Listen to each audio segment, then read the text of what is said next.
नमस्कार, छत्तीसगढ़ कौशल्या भूमि में आप सभी का स्वागत है। मैं हूं आपके साथ प्रज्ञा मिश्रा। बुलेटिन की शुरुआत करेंगे बड़ी और अहम खबर के साथ। तो सबसे पहले बात कर लेते हैं, खबर राजधानी रायपुर से है, जहां बीजेपी के प्रशिक्षण शिविर का दूसरा दिन है आज। इस दौरान सांसद और विधायकों को प्रशिक्षण दिया गया। वहीं आपको बता दें, 4 सत्रों में प्रशिक्षण शिविरों का आयोजन किया गया, जिसमें केंद्रीय मंत्री शिवराज सिंह चौहान के साथ संगठन के बीएल संतोष द्वारा प्रशिक्षण दिया जाएगा। प्रशिक्षण आयोजन में पहले दिन 10 सांसद, 10 मंत्री, 44 विधायक जो है वो शामिल हुए। वहीं आपको बता दें कि सांसदों विधायकों को संगठन की कार्य नीति का प्रशिक्षण दिया गया।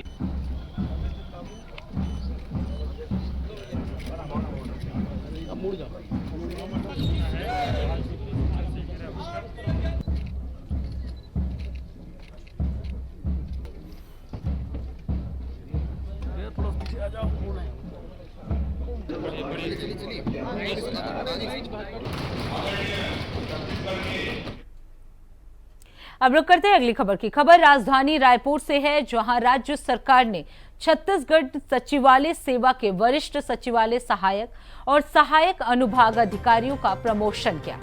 वहीं इसके आदेश आज सामान्य प्रशासन विभाग ने जारी कर दिए हैं। आपको बता दें कि पदोन्नत अधिकारी वर्तमान पदस्थापना में यथावत कार्यरत रहेंगे। ये पदोन्नति अधिकारियों के कार्यकाल में उनके योगदान और दक्षता के आधार पर दी गई है। अधिकारियों का इस दौरान प्रमोशन किया गया, उनकी दक्षता के अनुसार ये प्रमोशन जो है वो किया गया है। अधिकारियों के कार्यकाल में जितना योगदान रहा, उसी के आधार पर ये प्रमोशन जो है वो किया गया है।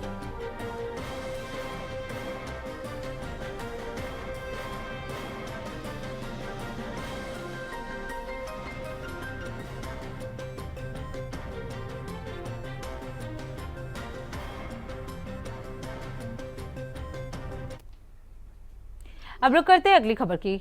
खबर कोरबा से है, जहां नाइट क्लब एक बार फिर विवादों में घिर गया है। जहां नियमों को ताक पर रखकर देर रात तक चल रहे इस क्लब में 2 पक्षों के बीच जमकर मारपीट हुई, जो देखते ही देखते क्लब के अंदर से निकलकर ट्रांसपोर्ट नगर की मुख्य सड़क तक पहुंच गई। वहीं जहां नशे में युवतियों का हाई वोल्टेज ड्रामा देर रात देखने को मिला, जिससे युवती और उसके साथ मौजूद युवक झगड़ते हुए देखे जा सकते हैं। इतना ही नहीं, नशे में धुत युवती ने पुलिसकर्मियों से गाली गलौज की। आपको बता दें, पुलिस से तत्परता दिखाते हुए स्थिति को नियंत्रण में लिया। फिलहाल युवक युवतियों की पहचान सार्वजनिक नहीं की गई है।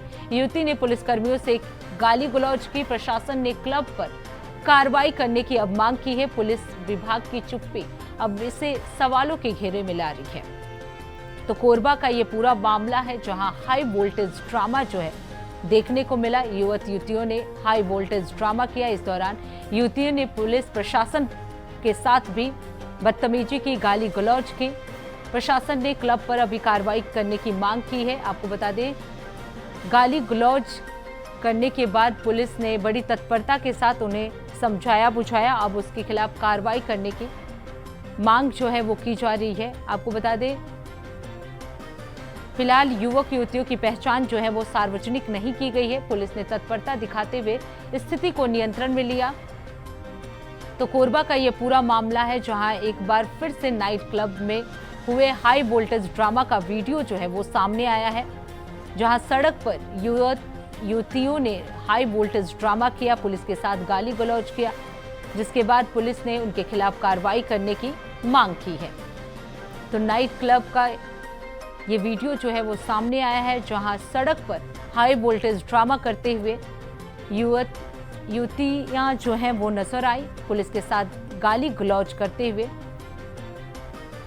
ये युवतियां जो हैं वो नजर आई है। फिलहाल युवक युवतियों की पहचान सार्वजनिक नहीं की गई है। वहीं इस खबर पर ज्यादा जानकारी देने के लिए मनोज शुक्ला हमारे साथ जुड़ चुके हैं। मनोज, एक बार फिर से ये नाइट क्लब का मामला जो है वो सामने आया है, जहां एक बार फिर से युवतियों द्वारा हाई वोल्टेज ड्रामा जो है वो किया जा रहा है। क्या कुछ स्थिति है और क्या कुछ जानकारी है इस मामले में? प्रज्ञा, आपको बता दूं कि आए दिन लड़कियों का देर रात नाइट क्लबों में जाकर नशा करके उसके बाद सड़क पे दंगा फसाद करना, लड़ाई झगड़ा करना, ये आम बात हो गई है। वहीं बात कर ले प्रशासन की, तो प्रशासन एक मूक दर्शक बना हुआ दिखता है। आए दिन लड़कियों का वीडियो वायरल होता रहता है, लड़ाई झगड़ा, और वो भी देखिए देर रात और क्लबों में, जबकि प्रशासन की ऊपर कहीं न कहीं इस पर प्रशासन के ऊपर गंभीर सवालिया निशान खड़ा होना लाजमी बन जाता है कि प्रशासन देर रात तक जो बार क्लब खुले रहते हैं उस पर कोई पाबंदी आखिर क्यों नहीं लगा पा रहा, ये बड़ा सवाल सामने निकल कर आया। और लड़कियों को नशा परोसना जो है क्लबों का, और उस क्लबों के ऊपर कोई शिकंजा नहीं कस पाना पुलिस के लिए, तो कहीं न कहीं ये शासन और प्रशासन साथ ही साथ छत्तीसगढ़ सरकार के ऊपर भी सवालिया निशान खड़ा करता है। आए दिन जो है इस तरह की घटनाएं सामने आती, उसके बाद भी चाहे वो छत्तीसगढ़ की सरकार हो या शासन प्रशासन हो, वो सिर्फ मूक दर्शक का काम करता नहीं। इससे पहले राजधानी में कई बार इस तरह की घटनाएं, लड़कियों का देर रात नशे में धुन होकर जो इस तरह की हरकत करना, आए इसको कहा जा सकता है कि आए दिन अब ऐसी बातें सामने देखने को मिल रही है। तो कहीं न कहीं इस पर सरकार को गंभीर होने की आवश्यकता है। प्रज्ञा देखिए, जो लड़कियां हैं, लड़कियों को घर की इज्जत कहा जाता है, और घर की इज्जत अब सड़क पर खुलेआम नशे में शून्य होता देखा जा सकता है। तो अब आप अंदाजा लगा सकती हैं कि छत्तीसगढ़ की प्रशासन किस तरह से काम कर रहा है। तो जी बिल्कुल, कहीं न कहीं लेकिन मनोज, जिस तरीके से शराब जो है वो बेचे जा रहे हैं, इस पर कोई सरकार की तरफ से कोई पाबंदी या इस तरह की कोई जानकारी? देखिए प्रज्ञा, जो कोरबा की बात कर लें, कोरबा का जो नाइट क्लब जो है उस पर पहले भी सवालिया निशान खड़े हुए थे। स्थानीय लोगों का कहना था कि जो है उसके खिलाफ हम लोगों ने कई बार कार्रवाई, देर रात तक नियम के विरुद्ध वो कार्य करता है, लेकिन कहीं न कहीं प्रशासन की उसमें संलिप्तता नजर आती है, जिस वजह से इन लोगों के हौसले बुलंद है। देखिए बार क्लब हो चाहे नाइट क्लब हो, अगर इन लोगों के ऊपर सरकार सख्त होती तो महिलाओं को कैसे नशे का सामान उपलब्ध हो पाता है, ये बड़ा सवाल था। बिल्कुल मनोज, केवल महिलाओं की बात नहीं है, यहाँ पुरुष भी उनके साथ मौजूद थे। क्या पुलिस ने अभी तक उनके खिलाफ कोई कार्रवाई की है जो इस तरह की हंगामा और हाई वोल्टेज ड्रामा कर रहे थे? देखिए प्रज्ञा, आप वीडियो में साफ तौर पर देख रहे हैं, पुरुषों के साथ साथ महिलाओं भी बढ़ चढ़कर जो है पुलिस को गाली दे रही। अब आप अंदाजा लगा सकती हैं कि छत्तीसगढ़ में प्रशासन का कितना खौफ है लोगों में। जिस प्रकार से महिलाएं सड़क पर, एक तो महिलाएं खुद गलत हैं, वो पुरुष भी गलत हैं। देर रात जो है 10 बजे 11 बजे के बाद की घटना ये है, रात की बीती रात की बात है। तो आप अंदाजा लगा सकते हैं कि अगर इतने हौसले बुलंद है तो कहीं न कहीं प्रशासन की संलिप्तता इसमें खुलेआम नजर आती है। उसके बावजूद भी प्रशासन मूक दर्शक बना रहता है। बहुत उनके ऊपर जब मीडिया में खबरें चलने लगती हैं, दबाव बनता है, तो बहुत होके उनके ऊपर मामूली धाराओं में 151 की धारा लगा के जो है उनकी मतलब फॉर्मेलिटी खाली खाना पूर्ति कर ली जाती है। तो ऐसे में कहीं न कहीं उनके हौसले आए दिन हमेशा बुलंद होते हुए देखा जा सकता है। तो बात कोरबा की हो चाहे राजधानी। बिल्कुल मनोज, जिस तरीके से आपने बताया कि प्रशासन की संलिप्तता जो है वो देखी जा सकती है, क्योंकि जिस तरीके से आए दिन महिलाओं द्वारा इस तरह के हाई वोल्टेज ड्रामा किए जा रहे हैं, शराब के नशे में धुत नजर आ रही है, ऐसे में प्रशासन के ऊपर ये सवालिया निशान जो है बिल्कुल खड़े होते हैं। मनोज, आप बने रहिएगा, आगे भी आपका रुख करेंगे। तो पुलिस विभाग की चुप्पी जो है वो सवालों के घेरे में है, क्योंकि जिस तरीके से हाई वोल्टेज ड्रामा जो है महिलाओं द्वारा लगातार किया जा रहा है। अब रुक करते हैं अगली खबर की। खबर दुर्ग से है, जहां चौंकाने वाला मामला जो है वो सामने आया है। दरअसल यहां हेमचंद यादव विश्वविद्यालय की आधिकारिक वेबसाइट हैक कर ली है। वहीं हैकर्स ने वेबसाइट के टैगलाइन पर अभद्र शब्दों के साथ भारत पाकिस्तान सीमा पर हमले की धमकी भी लिख दी है। वहीं घटना की जानकारी मिलते ही विश्वविद्यालय प्रशासन और साइबर टीम में हड़कंप मच गया। आपको बता दें, हैकिंग के बाद यूनिवर्सिटी की टैगलाइन की जगह हैकर्स ने एक आपत्तिजनक संदेश लिखा है, जिसमें लिखा है, अगर अगली बार तुमने हमारे बॉर्डर पर हमला किया तो ठीक नहीं होगा। इसके साथ ही हैकर्स ने संदेश में कई अभद्र शब्दों का इस्तेमाल किया है। वहीं आशंका ये जताई जा रही है कि इस साइबर हमले के पीछे पाकिस्तानी हैकर्स का हाथ हो सकता है। तो विश्वविद्यालय की आधिकारिक वेबसाइट जो है वो हैक हो चुकी है। टैगलाइन की जगह आपत्तिजनक संदेश जो है वो लिखे हुए मिल रहे हैं प्रशासन और साइबर की टीम में। इसे लेकर हड़कंप मच गया है। तो आपको बता दें, विश्वविद्यालय की आधिकारिक वेबसाइट जो है वो हैक हो गई है। आपको बता दें, यहाँ पे अभद्र टिप्पणियां जो है वो टैगलाइन की जगह लिखी गई है। प्रशासन और साइबर टीम में इसे लेकर पूरी तरह से हड़कंप मच गया है। लगातार प्रशासन और साइबर की टीम जो है इसके जांच पड़ताल में जुट गई है। आपत्तिजनक संदेश भी जो है लिखे गए हैं। तो हेमचंद यादव विश्वविद्यालय का ये पूरा मामला है, जहां इस विश्वविद्यालय की आधिकारिक वेबसाइट जो है उसे हैक कर लिया गया है। टैगलाइन की जगह कई आपत्तिजनक संदेश लिखे हुए हैं। वहीं इस खबर पर ज्यादा जानकारी देने के लिए श्रीकांत दास हमारे साथ जुड़ चुके हैं। श्रीकांत, विश्वविद्यालय की आधिकारिक वेबसाइट जो है वो हैक हो चुकी है, क्या कुछ जानकारी है इस मामले में अभी तक? प्रज्ञा, दर्शकों को बताना चाहेंगे कि छत्तीसगढ़ का सबसे चौंकाने वाला मामला जब सोमवार को जो हेमचंद यादव विश्वविद्यालय की आधिकारिक जो वेबसाइट थी वो हैकरों ने हैक कर ली थी। आपको पता चले कि हैकरों ने सिर्फ हैक नहीं किया था, उसमें बकायदा जो टैगलाइन जो रहती है वेबसाइट की उसमें अभद्र भाषाओं का उसमें इस्तेमाल किया गया था और साफ तौर पे कहा गया कि भारत पाकिस्तान की सीमा पर हमले की धमकी लिखी हुई थी।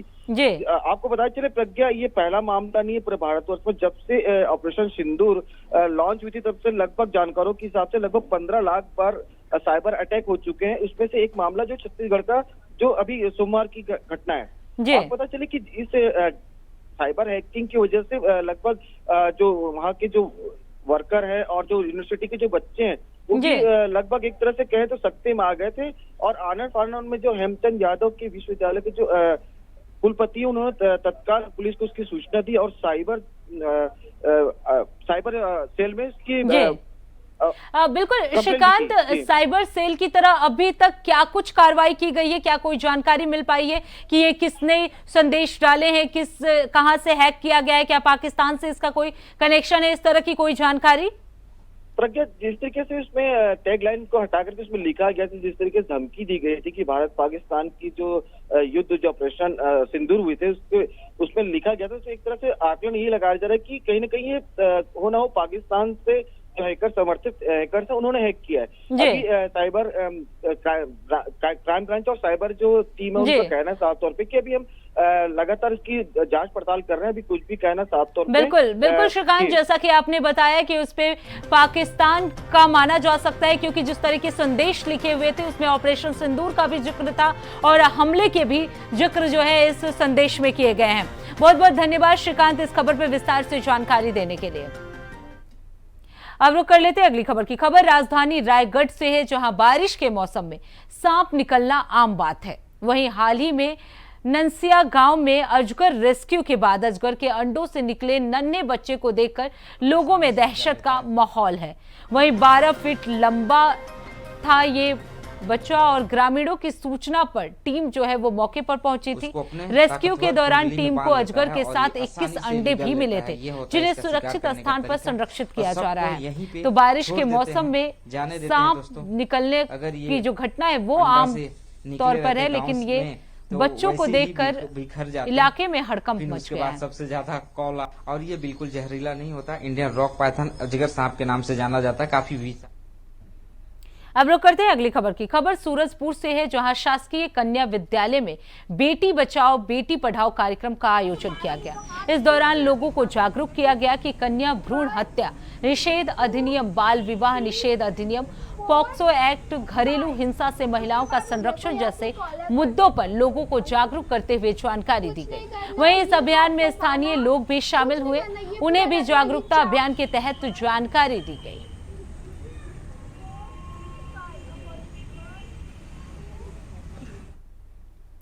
अब रुक करते हैं अगली खबर की। खबर बलौदा बाजार से है, जहां बिजली, पानी, भोजन जैसी समस्याओं को लेकर स्कूली छात्र सड़क पर उतरे हैं, जो कि पैदल की 5 किलोमीटर तक चलकर कलेक्टर से मिलने के लिए पहुंचे। वहीं प्रशासन की ओर से नाकेबंदी करने पर भी रोक नहीं लगाई गई। एक तरफ बच्चे पैदल चल रहे थे, वहीं उनके पीछे एसडीएम, तहसीलदार और पुलिस की टीम चल रही थी। आपको बता दें कि बच्चों की जिद के आगे एसडीएम को झुकना पड़ा और फिर 4 बच्चों को लेकर एसडीएम कलेक्टर कार्यालय के लिए रवाना हुए। बच्चों ने कलेक्टर में अपनी बात कही। वहीं बच्चों के परिजनों ने बताया कि ये समस्या पिछले 3-4 सालों से है। हर साल केवल आश्वासन ही मिलता है, लेकिन समस्या का निवारण नहीं होता।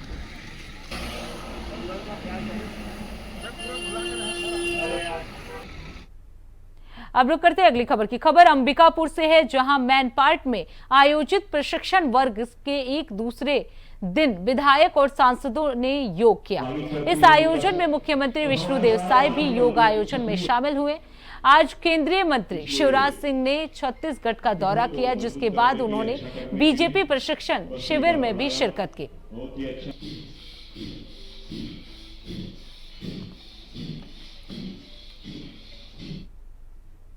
अब रुक करते हैं अगली खबर की। खबर बलौदा बाजार से है, जहां किसानों द्वारा धान की खेती की जा रही है। यूक्रेन युद्ध होने के कारण किसानों को डीएपी खाद की कमी हो रही थी। किसानों की मांग पर जिला प्रशासन को एक रेक डीएपी खाद जल्द पहुंचने वाली थी, जिससे धान की खेती में खाद की कमी ना हो। कलेक्टर दीपक सोनी की पहल पर जिला प्रशासन को डीएपी खाद की रेक मिल गई। वहीं की उनके प्रयास से इस साल किसानों के लिए समय पर खाद और बीज का इंतजाम किया गया। शासन और प्रशासन द्वारा किसानों को खाद बीज जो है वो समय पर उपलब्ध कराने के लिए समितियों में अग्रिम भंडारण हेतु आवश्यक दिशा निर्देश भी दिए गए हैं। समय पर बीज और उर्वरक मिलने से किसानों की चिंता जो है वो दूर हो गई है। किसान खाद बीज लेने सेवा सहकारी समिति बलौदा बाजार पहुंचे, जहां किसानों को तुरंत पूरी मात्रा में खाद मिल गई। खाद हाथ में आते ही किसानों की आंखों में एक चमक सी आ गई। इस व्यवस्था से प्रभावित होकर किसानों ने मुख्यमंत्री विष्णुदेव साय के प्रति आभार व्यक्त किया। उनका कहना था, मुख्यमंत्री की किसान हितैषी सोच के कारण आज हम जैसे छोटे किसान भी आत्मनिर्भर बन पाए हैं।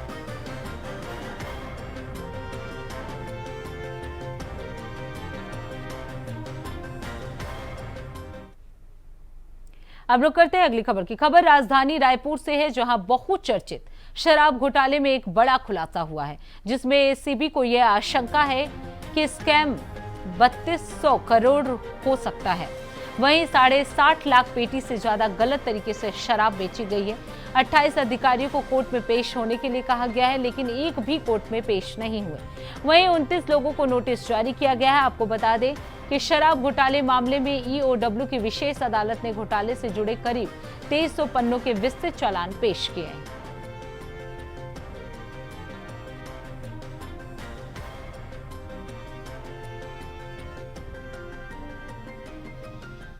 अब रुक करते हैं अगली खबर की। खबर रायपुर से है, जहां स्मार्ट सिटी प्रोजेक्ट में काम दिलाने का झांसा देकर 15 करोड़ की ठगी करने वाले पूर्व सीएम भूपेश बघेल के करीबी के श्रीवास्तव को 14 दिनों के लिए जेल भेज दिया गया है। सोमवार को रिमांड खत्म होने पर उन्हें कोर्ट में पेश किया गया। रिमांड के दौरान पुलिस के अलावा ईडी और ईओडब्ल्यू ने भी के श्रीवास्तव से लंबी पूछताछ की। इस दौरान 300 करोड़ के ट्रांजैक्शन और प्रॉपर्टी के बारे में अहम जानकारी मिलने की सूचना मिली थी।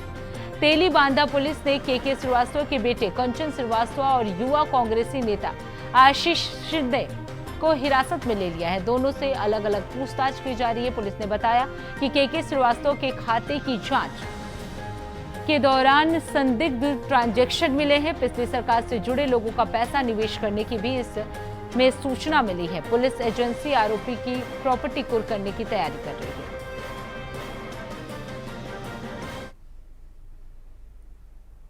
अब रुक करते हैं अगली खबर की। खबर कोरबा से है, जहां छत्तीसगढ़ के अधिकतर जिलों में जोरदार बारिश हो रही है। कोरबा जिले के तमाम वाटरफॉल इन दिनों शबाब पर नजर आ रहे हैं। इस बीच प्रसिद्ध पर्यटन स्थल देवपहरी घूमने पहुंचे 5 लोग अचानक जल स्तर बढ़ने से फंस गए।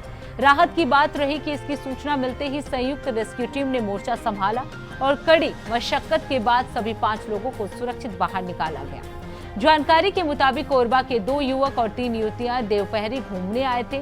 इस दौरान अचानक जल स्तर बढ़ने से बढ़ गया और सभी की जान खतरे में पड़ गई। पुलिस और प्रशासन ने सूचना मिलने के बाद रेस्क्यू अभियान चलाया। रेस्क्यू अभियान के दौरान तेज बहाव के कारण चुनौतियां बढ़ गई। आपको बता दें, प्रशासन की सतर्कता और त्वरित कार्रवाई से कोई जनहानि नहीं हुई। पुलिस और प्रशासन की टीम ने घटनास्थल पर पहुंचकर सभी युवाओं को सुरक्षित बाहर निकाल दिया।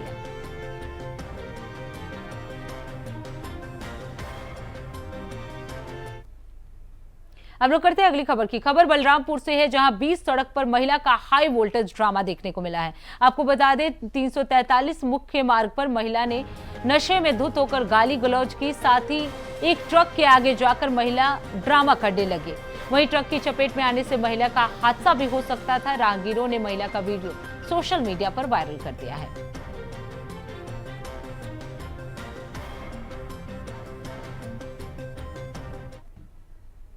तो फिलहाल छत्तीसगढ़ कौशल्या भूमि में इतना ही। देश दुनिया की तमाम बड़ी खबरों के लिए देखते रहिए इंडिया वॉइस। तब तक के लिए नमस्कार।